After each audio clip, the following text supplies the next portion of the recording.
Hello Félixou, ici le Félix.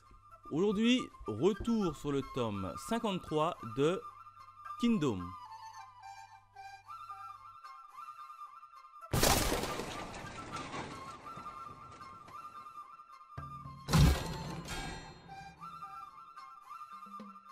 Comme d'habitude, on s'attaque à la jaquette et aux différents bonus. Et bien la jaquette elle est plutôt belle puisqu'on a Shin et Won qui se battent ensemble. Et ça, c'est magnifique puisqu'ils vont un peu récupérer le commandement, on va dire, de l'aile droite. Mais j'y reviendrai dans la partie review. Un quatrième de couverture. Image plutôt sympa puisqu'on a le général de Zhao aux cheveux argentés. Son nom il est tellement imprononçable, Shun Shi Sui, un truc bizarre. Et en bas on a le roi des Korong qui va également avoir son petit moment de gloire dans ce tome. En termes de bonus, on a des bonus, pas mal de bonus comme d'habitude. On a Shin qui tape la pause en page couleur, plutôt fun, la petite image, elle est plutôt fun. Et comme d'habitude derrière, on a la présentation des différents personnages avec un petit résumé, avec une petite arbre chronologique, ça c'est plutôt sympa. Moi j'aime bien encore une fois, comme je vous le dis à chaque fois, ce genre de petits choses là, la présentation des deux armées par exemple de Qin et de Zhao avec tous les moments croustillants. Une fois qu'ils sont morts, bien évidemment, leur visage est barré. Non, franchement, c'est cool. Et on a encore une partie derrière qui résume un peu les stratégies sur les différents combats qui a lieu actuellement. Donc c'est plutôt sympa, c'est fun, c'est cool. Et en plus de ça, à la fin, on a un petit bonus puisqu'on peut retrouver les mots de l'auteur qui nous raconte un peu son parcours, notamment à la production d'un film qu'il était un peu derrière les manettes d'un petit film, et deux bandes dessinées, enfin deux pages de bandes dessinées hors série. Donc c'est plutôt sympa, on a pas mal de bonus, c'est complet, c'est du Kingdom, moi j'adore. Maintenant on passe directement à la partie review. Comme d'habitude, on part sur la partie review. Et qu'est-ce qui s'est passé? Eh ben 3 événements. Et le premier événement, j'ai envie de l'intituler la chute d'un roi. Et oui, puisque la bagarre fait rage au niveau du clan des Yontawa notamment. Et ben on avait Bajio et Yontawa qui étaient un peu encerclés seuls face à l'armée des Korong tout simplement. Et puis là on a eu un excellent Bajio qui a montré toute sa classe et sa ferveur. Il a quand même réussi à décimer une grosse partie de l'armée à lui tout seul, sous les yeux de Yontawa qui était totalement épuisé. Donc c'est plutôt pas mal. Là on voit toute la puissance de Bajio et on comprend pourquoi Bajio est le bras droit de Yontawa. Ensuite de ça, on a eu l'intervention de Eki, le général Eki, qui va venir un peu sauver les miches un peu de Yontawa et de Bajio qui étaient un peu seuls, isolés. Et on a également le roi Figo qui va également intervenir pour essayer de sauver également sa reine. Alors au passage, le roi Figo, dans le tome précédent je suis pas revenu dessus, mais il a réussi à tuer lui aussi l'un des 3 frères. Du coup il reste juste le dernier frère Bunen, qui normalement devrait être tué par Eki, mais Eki qui galère encore, c'est à dire que tout le monde a rempli son objectif encore une fois, sauf Eki qui encore une fois à la traîne. Et du coup le combat fait rage et t'as les Korong qui se ramènent. Et puis là t'as le roi des Korong qui se ramène aussi dans la bataille. Donc du coup t'as le roi Figo, Danto, qui va se taper contre le roi des Korong. Et de l'autre côté, t'as Eki qui voulait se battre contre le dernier, Bunen, pour essayer de réaliser sa part du marché tout simplement. Sauf qu'il y a Kitari qui arrive et qui dit non, Eki, laisse-le moi, je vais venger la mort de mon frère. Du coup ça va être Kitari qui va se taper contre le 3e et dernier frère Bunen pour essayer de se venger tout simplement. Et puis là pendant ce temps là, Kitari ordonne à Eki d'aller aider le roi Figo à battre justement le roi des Korong. Et puis là t'as Eki qui fait ok, je compte sur toi. Et puis là la bagarre commence avec d'un côté le roi Figo et le roi des Korong, où le roi Figo est totalement en difficulté face à la puissance du roi des Korong quand même. Il le maîtrise complètement. Et de l'autre côté Kitari qui arrive à plutôt bien s'en sortir au niveau du 3e contre le troisième frère, hein, Bunen, qui se fait totalement dominer, il se fait couper ses doigts, etc. Et puis ensuite il se finit par se faire trancher la tête par Kitari. Donc Kitari a réussi à éliminer le troisième et le dernier frère. Bon, même si cette tâche normalement incombait à Eki, mais vu que Kitari était un peu sous le commandement de Eki, on peut dire que, allez, on peut dire que c'est que la victoire revient quand même à Eki, hein. Bon, même s'il n'a rien fait sur ce combat là, qu'on soit clair et net. Et puis là, tu as le roi des Figo qui demande de l'aide à Eki. Et oui, Eki, il demande de l'aide à Eki. Pendant ce temps là, il se tape toujours contre le roi des Karong.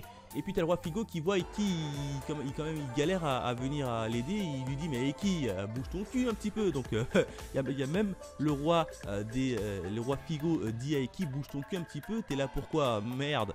Et puis là tu as Eki qui arrive, qui essaye de prendre par surprise dans son dos le roi des Karong. Manque de peau, le roi des Karong s'en aperçoit, il se retourne et puis il envoie valdinguer Eki au loin, hein. Eki qui est là, qui se mordfond un peu et qui décide de réattaquer. Encore une fois dans le dos du roi des Karong, et cette fois-ci a réussi à trancher en deux la tête du roi des Karong, donc ça c'est plutôt pas mal. Et puis là du coup Eki reçoit à peu près toute la grâce de Yantawa. En gros il redore son petit blason, même si je trouve quand même qu'il a été beaucoup aidé, hein. Il a été aidé par Kitari qui a buté le troisième frère. Il a été par le roi Figo Danto qui l'a également aidé à buter le roi des Karong. Donc encore une fois Eki se fait assister et arrive juste pour récupérer tous les lauriers. Donc pour moi Eki, encore une fois, il ne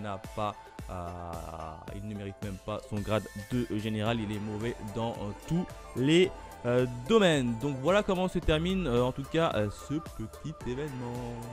Le deuxième événement, j'ai envie de l'intituler l'APA. Et oui, hein, puisque durant la guerre qui opposait notamment le roi Karong et le roi Figo et Bunen et Kitari, on a également eu l'apparition du général argenté, hein, de Zhao, qui est en train de réfléchir et qui se doute d'un petit truc, d'un petit stratagème. Et oui, il se doute qu'en fait que Yantawa a joué un rôle d'appât pour attirer tous les combattants envers elle, et pendant ce temps là des petites troupes à elle vont essayer de prendre à revers pour aller récupérer la capitale des Karong et notamment sa ville. Et puis là, tu te dis tiens c'est bizarre, je pense qu'elle nous a eu. Du coup le général argenté là décide de rebrousser chemin et de partir directement voir au niveau de la ville des Karong si elle n'est pas attaquée. Et il arrive sur la ville des Karong et il voit que la ville des Karong est totalement attaquée et même déjà prise et déjà aux mains des soldats de Yantawa. Donc là il apprend ici qu'il s'est fait complètement berner par Yantawa. Et il se retourne et il voit que l'armée de Yantawa, une fois avoir terminé de buter la tête du roi des Karong, arrive et dit voilà, maintenant il ne reste plus que ton armée. Et puis à côté du roi de la reine des Yantawa, il y a bien évidemment l'armée restante des Karong qui a juré maintenant fidélité à Yantawa et qui ont simplement changé de camp, hein. Alors il t'explique comme quoi sous le règne du roi des Karong, ils vivaient sous la terreur puisqu'il avait un peu kidnappé leur famille et puis l'obligeait à se battre jusqu'à la mort. Du coup ils ont préféré rejoindre le camp ennemi où Yantawa est beaucoup plus clément. Voilà. Et ensuite de ça, on a notre jeune ami là, Shen Sishui, le général aux cheveux argentés.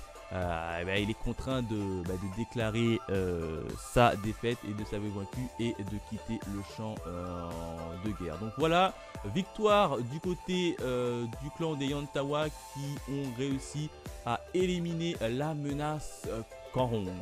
Enfin, le troisième événement, j'ai envie de l'intituler les oubliés. Et oui, pourquoi? Tout simplement sur l'aile droite, hein, sur les plaines de Shunkai. On a Huon et Shin qui sont un peu abandonnés, hein, puisque Aku a été grièvement blessé par le général Gyuin, un peu le stratège de Zhao sur l'aile droite.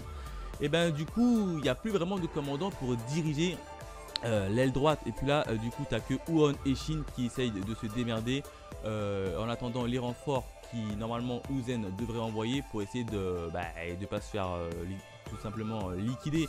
Et puis là, tu as Uzen qui refuse d'envoyer des renforts. Et mais c'est pire encore, il refuse de nommer un commandant en provisoire. Alors dans le côté gauche, on s'est dit que Muten a été promu général l'espace d'un temps pour un peu pallier à la perte de son bras droit.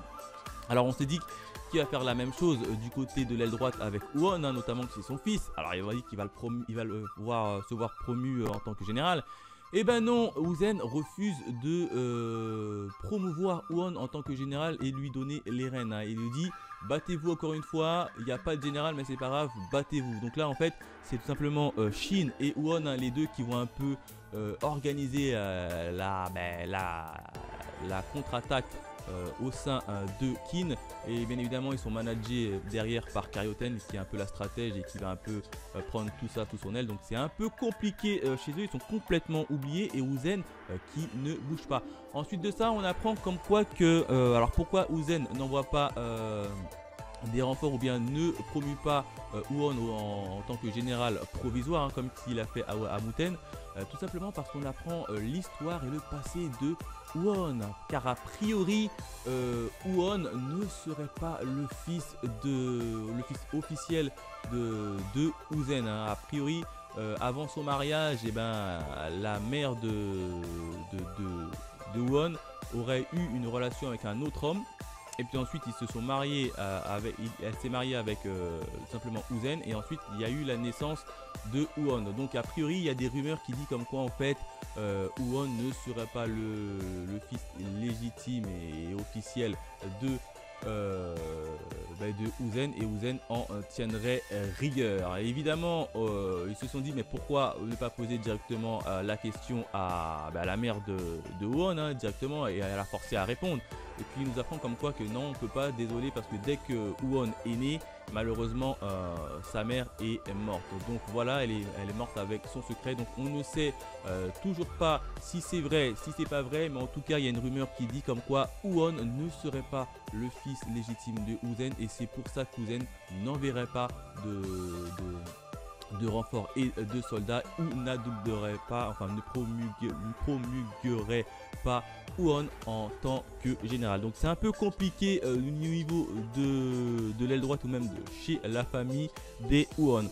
Par-delà de ça, on va apprendre qu'il existe en fait une nouvelle technique, hein, qui permet un peu de galvaniser encore plus leur armée. C'est tout simplement l'éveil. A priori, si les soldats sont bien remontés tous, et ben ils peuvent avoir un certain regain de sursaut et ils peuvent accomplir des choses assez impressionnantes. Et du coup t'as Shin et t'as Huon qui vont essayer d'éveiller leur armée pour un peu leur sauver leur vie tout simplement, hein.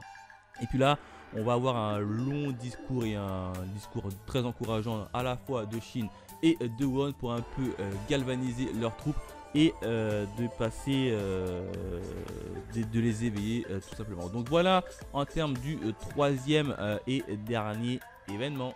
Voilà ce que je pouvais dire sur le tome 53 de Kingdom. Encore une fois un tome époustouflant, nickel. On a Shin et Huon qui vont un peu prendre le commandement de l'aile droite. Huon qui ne serait pas le fils légitime a priori de Uzen. Et puis au niveau des montagnes de Ryoyo, la bataille s'est clôturée avec notamment l'une des trois têtes du Cerbère, la Yantawa, qui a battu le général aux cheveux argentés. Donc c'est plutôt pas mal, du fun, du combat, des révélations, bref, je lui mets 5 sur 5 en termes d'étoiles. Voilà, n'hésitez pas à me dire dans les commentaires si vous aussi vous avez apprécié la lecture de Kingdom, le tome 53. Quant à nous, on se retrouve très vite pour de nouvelles aventures. Allez, bye mes Phoenixous.